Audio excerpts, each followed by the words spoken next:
बिस्मिल्लाहिर्रहमानिर्रहीम। अस्सलाम वालेकुम नाज़रीन, आप यूट्यूब चैनल देख रहे हैं। मैं इमरान खान हूँ। कुछ चीज़ें इमरान खान साहब ने अपनी पार्टी को बताई थी, वो तफसीलात अब सामने आ रही हैं रफ्ता रफ्ता, क्योंकि मैंने कुछ सोर्सेज से रब्ता किया, फिर उनको रिकन्फर्म किया चीज़ों को। तो एक तो इमरान खान साहब ने नोटिस लिया था, शिबली फराज साहब का एक बयान छप गया था डॉन अखबार में कि 31 तारीख की कोई ऐसी हार्ड डेडलाइन नहीं है कि 31 जनवरी के बाद मुज़ाकरात नहीं होंगे, 31 जनवरी के बाद भी मुज़ाकरात हो सकते हैं। बाद में शिबली फराज साहब ने कहा कि जी मैंने कोई ऐसा स्टेटमेंट दिया नहीं, सियाको सबाक से हटाकर डॉन ने उसको छाप दिया था। आजकल पाकिस्तान तहरीक इंसाफ में सबको इस बात की फ़िक्र रहती है कि डॉन अखबार उनके बारे में क्या लिखता है, या उनकी तस्वीर छपती है या नहीं छपती, क्योंकि सब ये जानते हैं कि कैदी नंबर 804 को डॉन अखबार मिलता है और जेल के अंदर डॉन अखबार की अहमियत बहुत बढ़ गई है।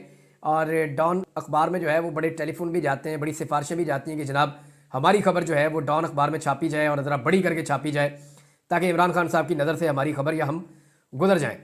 बहरहाल इसमें जो शिबली फराज साहब हैं उन्होंने कहा जी कि मैंने ऐसे बात नहीं की थी, ये गलत तरीके से पेश की गई, लेकिन इमरान खान साहब ने कहा कि 31 जनवरी डेडलाइन है तो फिर है, मुज़ाकरात में इसमें कोई कमज़ोरी और लचक पैदा करने की ज़रूरत नहीं है। मेरी अंडरस्टैंडिंग है कि शायद पाकिस्तान तहरीक इंसाफ मज़ीद वक्त देगी मौजूदा हुकूमत को, और उसकी रीज़न समझ आती है ना कि जो एहतजाज का सही टाइम है वो 15 फरवरी के बाद शुरू होगा और वो फिर मार्च के आखिर तक रहेगा। इस बीच में पाकिस्तान तहरीक इंसाफ ने एक बड़ी मूवमेंट चलानी है, एक बड़ी तहरीक चलानी है पाकिस्तान में एहतजाज के हवाले से, और वो बहुत बड़ी तादाद में लोगों को लेकर दोबारा इस्लामाबाद की तरफ जाएंगे। और उसके लिए इमरान खान साहब ने कुछ और इकदाम शुरू किए हैं, वो मैं आपको आने वाले वक्त में बताऊंगा। अभी कुछ चीज़ें खुफिया हैं, मुझे उनकी इन्फॉर्मेशन तो मिली है। मोहसिन नकवी से जो पुरतपाक मुलाकातें होती हैं खैबर पख्तूनख्वा के वज़ीर आला की, उस पर इमरान खान साहब ने माइंड किया और उन्होंने कहा कि सूबा चलाने के लिए अगर इस शख्स को मिलना भी पड़े तो एहतजाजी किस्म की मुलाकात होनी चाहिए। ये जो गर्मजोशी पैदा होती है मुलाकात में, इससे कारकुनों को तकलीफ होती है। हमारे कारकुनों पे जो जुल्म और जबर हुआ है उसमें ये शख्स शामिल है और ये कत्लेआम का हिस्सा है, और हमने इसके ऊपर FIR भी करवानी है। लिहाजा इससे जब भी मिले खैबर पख्तूनख्वा के लोग या हुकूमत, तो एक फासला रख के मिले, और ऐसा तासुर नहीं जाना चाहिए कि जैसे बड़ी गर्मजोशी है मुलाकात के अंदर। फिर इमरान खान साहब ने शेर अफजल मरवत साहब के हवाले से, मैं अब आपको खबर दे देता हूँ क्योंकि शोकाज नोटिस जारी हो गया है, उनके हवाले से इमरान खान साहब ने कहा कि इनको पार्टी से निकाल दें। इस पे अली अमीन गंडापुर साहब ने इमरान खान साहब को कहा कि खान साहब पहले भी आपने कहा था कि इनके खिलाफ एक्शन लिया जाए, और फिर जब उस वक्त उमर अयूब साहब ने एक्शन लिया तो सारा मलबा उमर अयूब पे पड़ गया, क्योंकि आपने बाद में जो है वो कुछ सिफारिशें सुनते हुए आपने मौका दे दिया शेर अफजल मरवत को, और उमर अयूब के ऊपर बहुत मलबा गिरा था, उनकी बड़ी बदनामी हुई थी और सोशल मीडिया पे उनकी बड़ी तबाही फिर गई थी।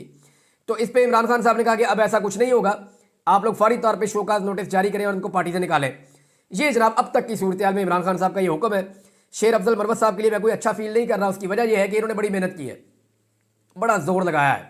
बेशक पार्टी के कुछ लोग उनके बारे में ये बयानियाँ रखते हैं, और मैंने एक अदा बताया भी पिछले दिनों कि कुछ लोगों का ये दावा है कि शेर अफजल मरवत साहब जो है उनको फ्री हैंड मिला था और हमें फ्री हैंड नहीं मिला था।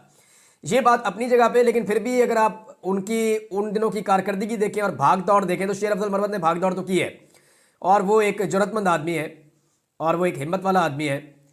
लेकिन शेर अफजल मरवत साहब ने पार्टी के अंदर इतनी ज़्यादा लड़ाइयाँ की हैं, और उनकी अपनी एक शख्सियत ऐसी है, वो किसी न किसी पंगे में या फंस जाते हैं या फंसा दिए जाते हैं या अपनी वजह से फंस जाते हैं। बहरहाल इस वक्त सिचुएशन उनके लिए इतनी अच्छी नहीं है। अगर वो इस मरतबा अपने आप को पार्टी के अंदर कायम रखने में कामयाब हो गए तो ये उनकी एक बहुत बड़ी कामयाबी होगी। जिस तरह की मुझे इमरान खान को मिलने वाले लोगों ने बात बताई है, दो मुख्तलिफ लोगों ने, जिस तरह से उन्होंने मेरे सामने सूरत हाल रखी है, उसमें तो उनके लिए अच्छी खबर नहीं है। और बाकायदा इमरान खान साहब को कहा गया जी पहले भी आपने छोड़ दिया था, और ये वज़ीर आला खैबर पख्तूनख्वा ने कहा, तो इस पर इमरान खान साहब ने कहा कि अब ऐसा नहीं होगा।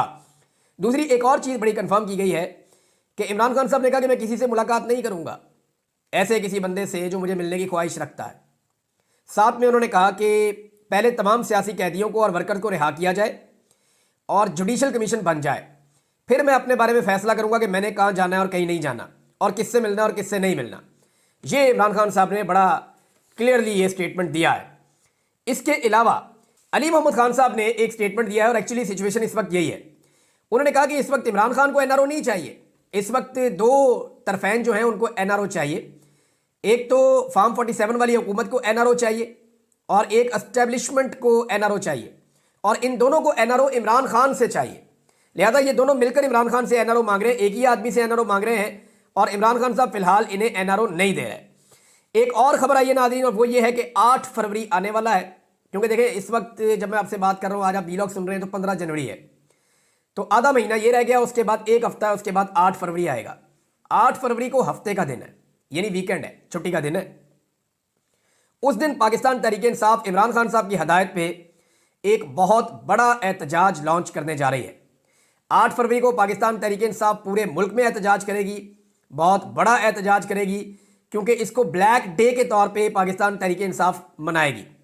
और इस दिन जितने लोगों का वोट छीना गया, यानी जितने लोगों ने वोट डाला और उन्होंने वोट डाला किसी और को और बाद में फॉर्म 47 के मुताबिक हुकूमत किसी और को दे दी गई, उन तमाम लोगों को, वोटरों को इमरान खान साहब ये पैगाम भिजवाएंगे कि आप अपने मैंडेट की वापसी के लिए निकलें और निकलकर एहतजाज रिकॉर्ड करवाएं। तो 8 फरवरी को पहले भी इनकलाब आया था 2024 में। मैं उसको इसलिए इनकलाब कहता हूं कि अगर कोई सॉफ्ट रेवोल्यूशन हो सकती है तो वो वोट की पर्ची के जरिए से आती है, और वो आ चुकी है। यानी इस वक्त पाकिस्तान में ज़्यादातर हुकूमतें जाली हैं।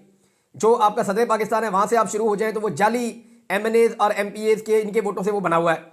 अगर आप वज़ीर आज़म पे आ जाएं तो वो 18 सीटों वाला है, वो भी ज़बरदस्ती और जाली का बना हुआ है। अगर आप हुकूमतों के ऊपर आ जाएं तो पंजाब हुकूमत, फेडरल गवर्नमेंट और बलूचिस्तान गवर्नमेंट, ये तीनों तो स्ट्रेट अवे 2 नंबर तरीके से बनी है। जबकि सिंध हुकूमत में भी पाकिस्तान पीपल्स पार्टी को हुकूमत बनाने में बड़ी दुश्वारियों का सामना करना पड़ता अगर फ्री एंड फेयर इलेक्शन हो जाते तो। अब सूरत हाल ये है कि 8 फरवरी को ब्लैक डे मनाया जाएगा, पूरे मुल्क में एहतजाज होगा। हर वो शख्स जिसके वोट के ऊपर डाका डाला है वो बाहर निकलेगा, और ये हफ्ते का दिन है, वीकेंड का। तो इस पे इमरान खान साहब एक बड़े एहतजाज का मंसूबा बना रहे हैं, और ये आपको आने वाले वक्त में पता चल जाएगा। एजाज चौधरी साहब के प्रोडक्शन ऑर्डर्स को लेकर यूसुफ रज़ा गिलानी साहब बड़े दिल बर्दाश्ता हो गए। यानी पहले उन्हें खुद ही इशारा दिया गया, ठीक है आप ये कर सकते हैं, और इशारे के बगैर तो आपको पता है ये निज़ाम कोई काम नहीं करता, चाहे पीपल्स पार्टी है, चाहे PMLN है, चाहे सदर है, चाहे वज़ीर आज़म है, ये सारे तुफैलिए हैं। ये एस्टेब्लिशमेंट के तुफैल इक़्तिदार में आ गए हैं, क्योंकि एस्टेब्लिशमेंट का इमरान खान के साथ झगड़ा था, तो इमरान खान के झगड़े से फ़ायदा उठाते हुए इन्होंने एस्टेब्लिशमेंट के तुफैल हुकूमतें ले ली हैं। कोई सदर बन गया, कोई वज़ीर आला बन गया, कोई वज़ीर आज़म बन गया, और कोई वज़ीर बन के बैठ गया, और कोई प्रोटोकॉल्स वैसे ही इंजॉय कर रहा है। तो ये जो तमाम लोग हैं ये बगैर इशारे के कोई काम नहीं करते। अब गिलानी साहब बहुत दिल बर्दाश्त है कि जनाब पहले हमें ग्रीन सिग्नल दिया गया, उसके बाद जब मैंने प्रोडक्शन ऑर्डर जारी कर दिया एजाज चौधरी का तो मुझे शर्मिंदा करवाया जा रहा है। एक जो सुपरिटेंडेंट ऑफ जेल है वो मेरी बात नहीं सुनता, ऊपर से उन्होंने लेटर भी जारी कर दिया, जनाब जाओ जाके जो है वो महकमा दाखिला से बात करो, होम डिपार्टमेंट से, उसके बाद हमारे पास आना। तो चेयरमैन सेनेट की औकात इतनी रह गई है कि वो अपने आईने पाकिस्तान और कानून के मुताबिक वो अपने प्रोडक्शन ऑर्डर जारी करता है, जैसे कि हमेशा होते रहे। शहबाज शरीफ के लिए जारी होते थे, वो पहुंच जाते थे असेंबली। हमजा शहबाज के लिए हमेशा प्रोडक्शन ऑर्डर जारी होते रहे, परवेज इलाही पंजाब में करते रहे, स्पीकर थे, वो पहुंच जाते थे असेंबली। लेकिन यहाँ पे जो चेयरमैन सेनेट है उनके जो प्रोडक्शन ऑर्डर उन्होंने जारी किए उनको रद्दी की टोकरी में फेंक दिया मरियम नवाज ने, और उन्होंने जनाब एजाज चौधरी साहब को सेनेट के इजलास में नहीं आने दिया। अब वो बड़े दिल बर्दाश्त हैं, वो वहाँ पे आए भी नहीं दोबारा, और उन्होंने ये शिकायत की है। तो मोहसिन नकवी ने मेरी इतला के मुताबिक उन्हें यकीन दहानी करवाई है कि जनाब आपके प्रोडक्शन ऑर्डर पे जो है वो जल्द अमल दरामद हो जाएगा, आपको हम ज़्यादा देर तक शर्मिंदा नहीं करवाएंगे। अब नाज़रीन, अजीबोगरीब खबरें रोज़ाना आती हैं, उनमें से एक बहुत अजीबोगरीब खबर मेरे पास है, वो पहले मैं आपको बता दूं, वो ये है, और ये खबर दी है 2 लोगों ने। एक तो फैसल चौधरी साहब हैं, इमरान खान साहब के लॉयर, और दूसरा कमल शोधब साहिबा। ये बताते हैं जी कि 9 मई के जो गवाहियाँ पेश की जा रही हैं और जो शवाहिद पेश किए जा रहे हैं उनमें एक सील पैक, सील बंद, यानी उसको कहते हैं, वो एक लिफाफा होता है प्लास्टिक का, उसके अंदर सील कर देते हैं ना चीज़ों को, तो ये सबूत पेश किए जाते हैं। तो बतौर सबूत एक मोबाइल फ़ोन पेश किया गया जो पिछले 2.25 साल से पूरा चार्ज है। यानी आप अंदाज़ा करें कि जो मोबाइल फ़ोन बतौर सबूत पेश किया गया वो फुल चार्ज है। यानी किसी वक्त अगर उससे तहकीकात की गई हैं तो उसके बाद उसको सील कर दिया गया ना। अब वो सील चीज़ को चार्ज तो नहीं किया जा सकता, लेकिन एक ऐसी बैटरी ईजाद की गई है कि वो फुल चार्ज है। इससे पहले हम लतीफ़े सुनते रहे हैं कि पुलिस वाले मेज़ के नीचे छुप गए, पर्दे के पीछे छुप गए, कुर्सी के नीचे लेट गए, और पुलिस वालों ने वहाँ पे लेट के छुप के 4 खुफिया बैरियर्स पार करके सलमानी टोपी पहन के उन्होंने आके इमरान खान साहब का सारा मनसूबा सुन लिया।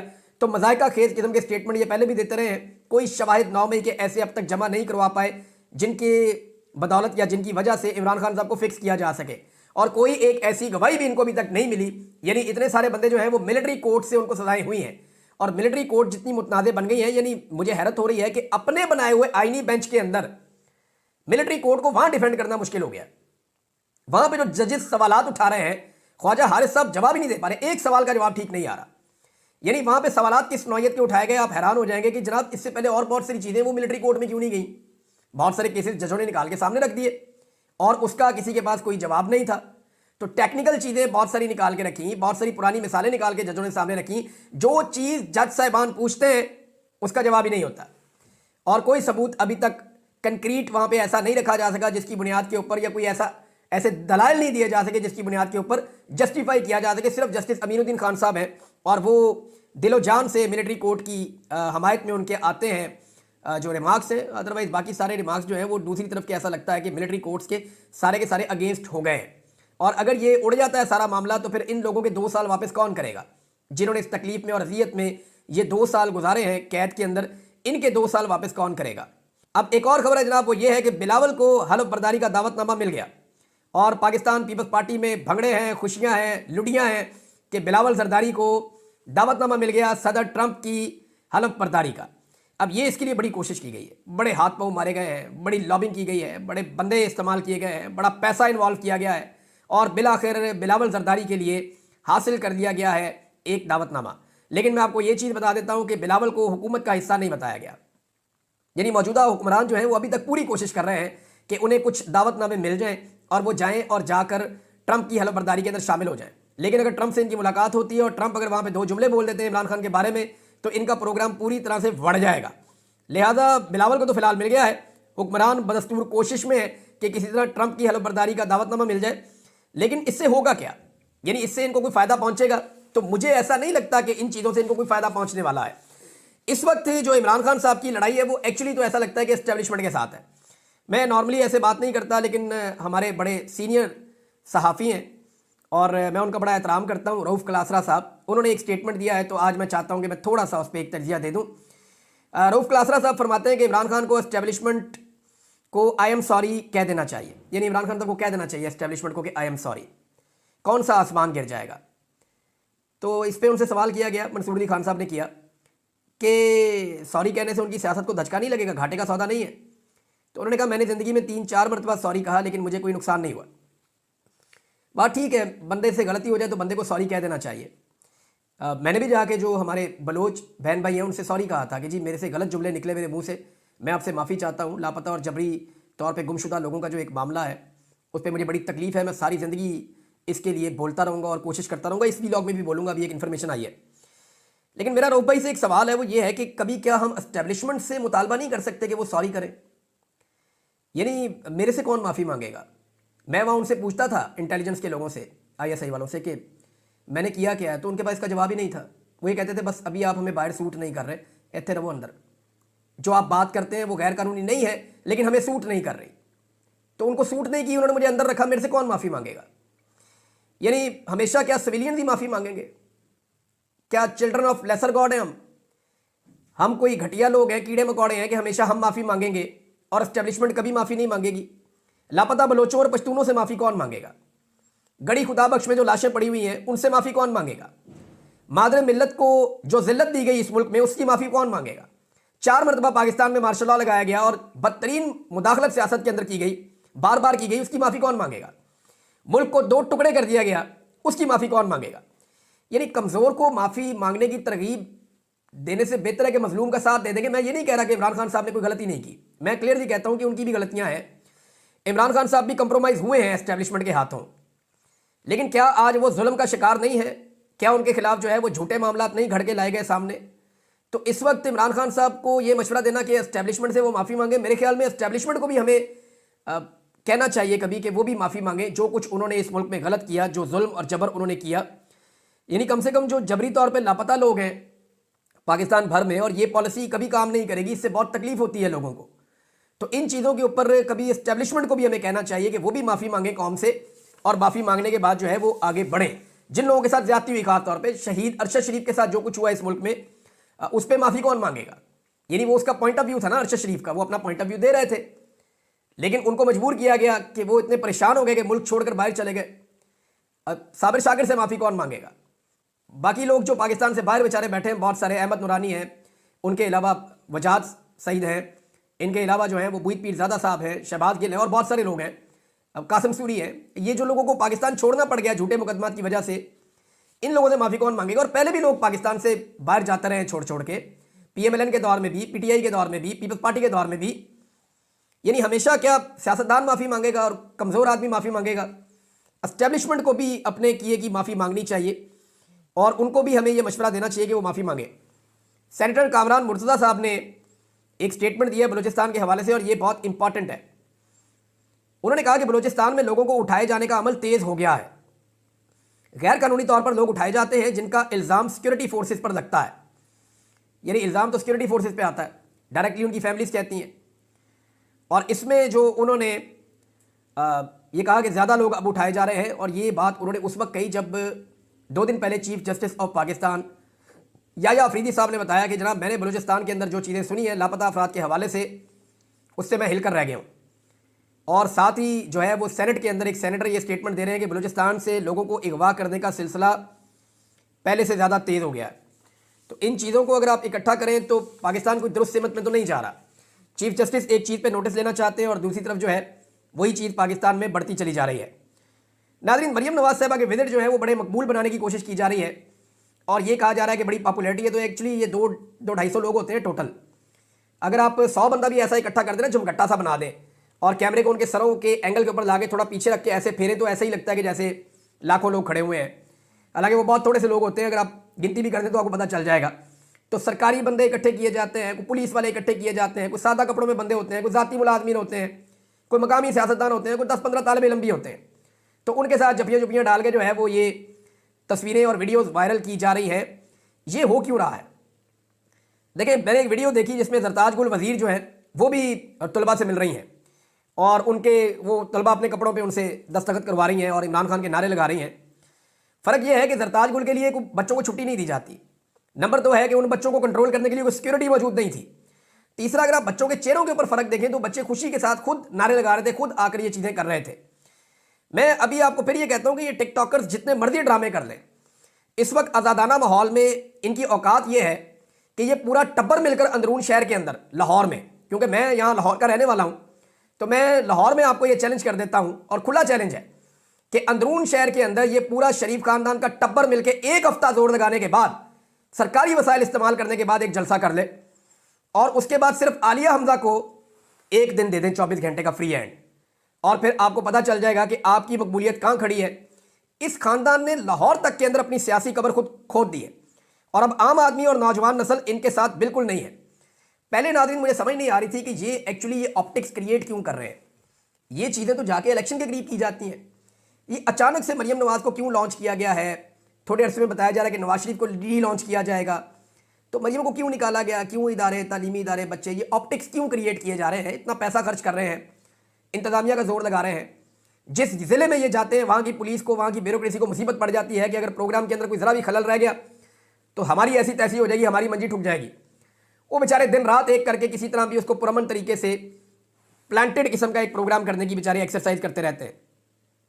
हुआ ये है कि कुछ अर्सा पहले ये जो टिकटॉकर हैं इनको बाकायदा ताना दिया गया है और इन्हें बताया गया है कि आपको जाली हुकूमत तो दिलवा दी गई, इख्तियारात तो आपको दिलवा दिए गए, लेकिन इसके बावजूद आप पाकिस्तान में अवाम के अंदर कोई हमदर्दी पैदा करने में मुकम्मल तौर पे नाकाम रही और पूरी सपोर्ट आज भी नौजवानों की इमरान खान के साथ है।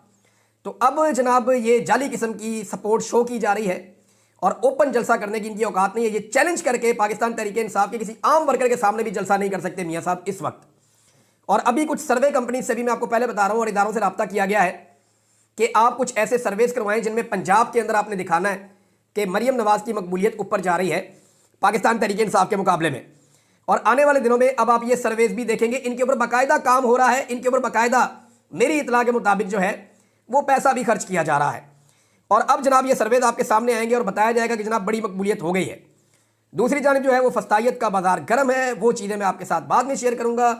लेकिन आम आदमी से इनकी दूरी का आलम यह है कि वो एक बंदा बेचारा मिलना चाह रहा था वज़ीर आला से सियालकोट में, उसको पुलिस वालों ने चपेड़े मार मार के उसको अरेस्ट कर दिया, उसे गिरफ्तार करके ले गए, वहाँ से हटा दिया उसको।